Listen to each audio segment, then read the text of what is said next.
Channel DG पाठशाला।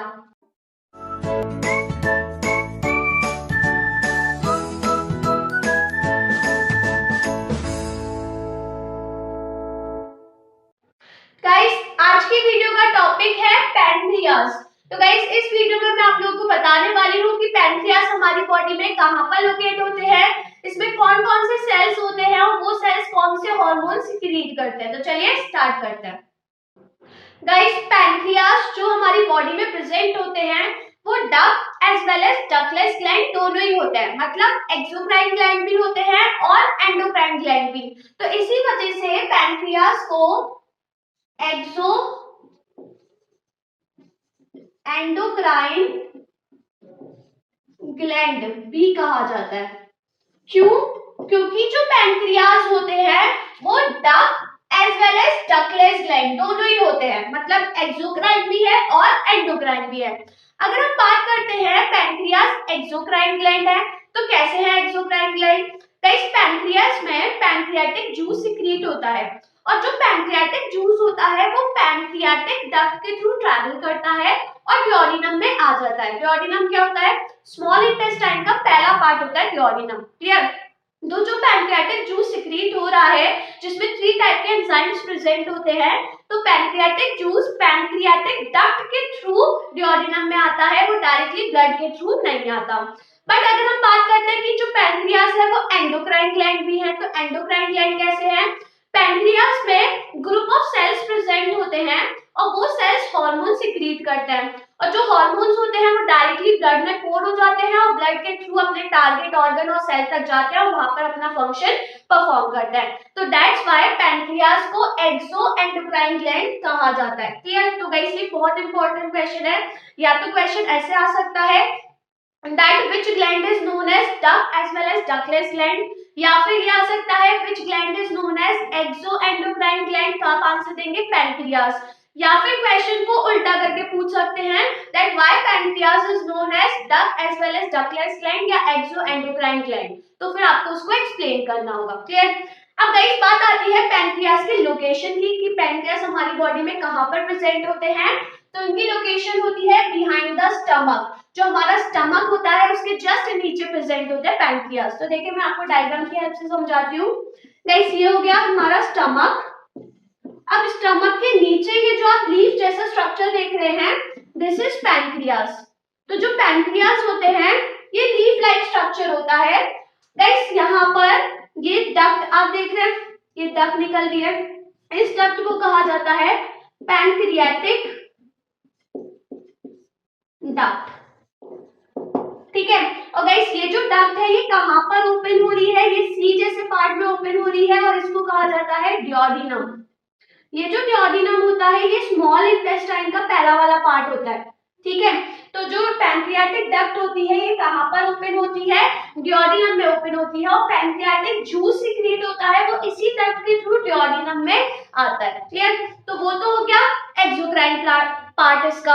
अब endocrine part कौन सा होता है? तो गाइस, पैनक्रियाज में हार्मोन सिक्रीटिंग सेल्स होते हैं, उनका ग्रुप होता है। जैसे एक ग्रुप ये हो गया सेल का, एक यहाँ पर हो गया, एक यहाँ पर हो गया, तो ऐसे ग्रुप होता है सेल का और उस सेल के ग्रुप को कहा जाता है आइलैंड्स ऑफ लैंगरहैंस। तो जो आइलैंड्स ऑफ लैंगरहैंस होते हैं ये पैनक्रियाज का एंडोक्राइन पार्ट होता है। ये ग्रुप ऑफ सेल्स होते हैं जो कि हार्मोन सिक्रीट करते हैं, तो इन सेल्स को हार्मोन सिक्रीटिंग सेल्स भी कहा जाता है। ठीक है? छोटे छोटे ग्रुप्स में प्रेजेंट होते हैं सेल, जैसे एक ग्रुप यहाँ, एक ग्रुप यहाँ, एक ग्रुप यहाँ, तो ऐसे डिफरेंट जगह पर इनका ग्रुप होता है। और गाइस, ये जो आइलैंड्स ऑफ लैंगरहैंस होते हैं इनमें 3 टाइप के सेल्स प्रेजेंट होते हैं।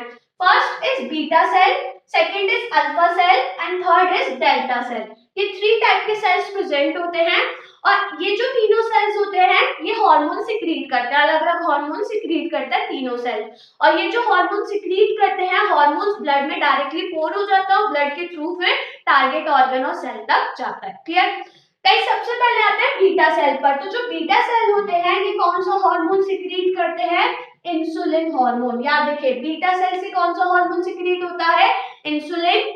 जो अल्फा सेल्स होते हैं इससे हार्मोन सिक्रीट होता है ग्लूकेगॉन एंड जो डेल्टा सेल्स होते हैं इससे हार्मोन सिक्रीट होता है सोमैटोस्टैटिन। गाइस, ये वाला जो पार्ट है ये आप लोगों के सिलेबस में नहीं आ रहा, जो डेल्टा सेल से सोमैटोस्टैटिन हार्मोन सिक्रीट हो रहा है ये आप लोगों के सिलेबस में नहीं आ रहा। आप लोगों के सिलेबस में बस ये दो टाइप के हार्मोन्स ही आ रहे हैं, क्लियर। तो बीटा सेल से इंसुलिन एंड अल्फा सेल से ग्लूकागॉन, पर मैंने वो आप लोगों को बता दिया है क्योंकि थर्ड टाइप के भी सेल होते हैं, दैट इज डेल्टा सेल, जिससे सोमैटोस्टैटिन हार्मोन सिक्रीट होता है। अब सबसे पहले आते हैं गाइस इंसुलिन हार्मोन पर। आई थिंक आप में से बहुत से बच्चों ने इंसुलिन के बारे में सुना होगा। गाइस जो इंसुलिन हार्मोन होता है ये हमारे ब्लड में जो शुगर लेवल होता है जब राइज अप हो जाता है तो उसको रेगुलेट करता है ना। ब्लड का जो शुगर लेवल है, ग्लूकोज लेवल है, उसको रेगुलेट करता है। कैसे करता है ये? तो गाइस देखिए, जब हमारे ब्लड में ग्लूकोज का लेवल बढ़ जाता है तो इंसुलिन क्या करता है, ये प्रमोट करता है glucose Uptake by body cells. ये हमारे बॉडी सेल्स को प्रमोट करता है कि वो ज्यादा से ज्यादा ग्लूकोज ले सके, क्योंकि अगर हमारे ब्लड का शुगर लेवल बढ़ गया, ग्लूकोज लेवल बढ़ गया, तो जो इंसुलिन हार्मोन होता है वो हमारे बॉडी सेल्स को प्रमोट करता है कि वो ग्लूकोज को ज्यादा से ज्यादा ले, ताकि हमारे ब्लड का जो शुगर लेवल है वो कंट्रोल में आ सके, क्लियर।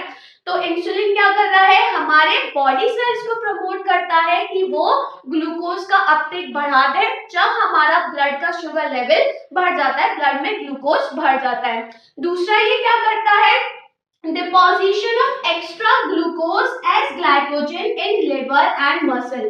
दूसरा जो इंसुलिन होता है ये क्या करता है, जब एक्स्ट्रा ग्लूकोज होता है उसको ग्लाइकोजन में कन्वर्ट करवाता है, मतलब लिवर और मसल्स के सेल्स को प्रमोट करता है कि जो एक्स्ट्रा ग्लूकोज है वो ग्लाइकोजन में कन्वर्ट हो जाए और स्टोर हो जाए, ताकि फिर से जो ब्लड का शुगर लेवल है वो कंट्रोल में आ सके, क्लियर।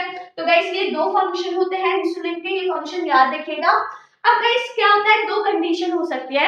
एक तो है कि एक तो नॉर्मली होता है कि इंसुलिन नॉर्मली सिक्रीट होता है। अब दो कंडीशन ऐसी आती हैं कि एक कंडीशन में इंसुलिन अगर कम सिक्रीट होता है तो क्या होता है, और दूसरी कंडीशन जब इंसुलिन ज्यादा सिक्रीट होता है तो क्या होता है। तो दोनों में ही बीमारी होती है, दोनों ही कंडीशन हार्मफुल होती है ना। तो सबसे पहले हम बात करते हैं इंसुलिन का हाइपोसिक्रीशन। गाइस हाइपोसिक्रीशन का मतलब होता है लो अमाउंट में सिक्रीशन होना, ठीक है, मतलब जब इंसुलिन कम अमाउंट में सिक्रीट हो रहा है। तो गाइस अब आप सोच के देखिए कि इंसुलिन क्या कर रहा है, जो हमारा ब्लड में जब ग्लूकोज बढ़ जाता है तो सेल्स को प्रमोट करता है कि वो ज्यादा ग्लूकोज अपटेक कर सके, ठीक है। अब इंसुलिन कम सिक्रीट हो रहा है, अगर इंसुलिन कम सिक्रीट हो रहा है तो वो सेल्स को प्रमोट नहीं कर पाएगा कि वो ज्यादा ग्लूकोज ले पाए, और सेल्स को प्रमोट नहीं कर पाएगा लिवर और मसल्स के वो एक्स्ट्रा ग्लूकोज को ग्लाइकोजन में कन्वर्ट करें, है ना, क्योंकि इंसुलिन कम सिक्रीट हो रहा है। तो इंसुलिन जब कम सिक्रीट होता है तो जो ब्लड का शुगर लेवल होता है वो बढ़ जाता है, और जब ब्लड का शुगर लेवल बढ़ जाता है तो एक कॉमन बीमारी है जो आप सभी ने सुनी है, दैट इज डायबिटीज। और गाइस डायबिटीज भी दो टाइप की होती है, एक होती है डायबिटीज मेलिटस और एक होती है डायबिटीज इंसिपिटस। तो यहाँ पे जो इंसुलिन की कमी की वजह से जो डायबिटीज होती है दैट इज मेलिटस, क्लियर। तो याद रखिएगा इंसिपिटस नहीं होती है। तो आप सिर्फ डायबिटीज नहीं लिख सकते हो, उस केस में आप पूरा लिखेंगे डायबिटीज मेलिटस, क्लियर। तो गाइस जब हाइपोसिक्रीशन होता है, हाइपोसिक्रीशन मतलब कि जब इंसुलिन कम अमाउंट में सिक्रीट होता है तो कौन सी बीमारी होती है, डायबिटीज मेलिटस। पूरा लिखेंगे, डायबिटीज सिर्फ नहीं लिखेंगे, ठीक है। डायबिटीज मेलिटस शुगर की बीमारी कहते हैं, या फिर हम कह सकते हैं हाइपरग्लाइसेमिया। गाइस हाइपरग्लाइसेमिया का मतलब होता है ब्लड का ग्लूकोज लेवल बढ़ जाता है, हाइपर मतलब बढ़ना, ग्लाइसेमिया मतलब ग्लूकोज का लेवल। तो ब्लड का ग्लूकोज लेवल इस कंडीशन में क्या होता है, बढ़ जाता है, तो उस बीमारी को कहते हैं डायबिटीज मेलिटस, क्लियर।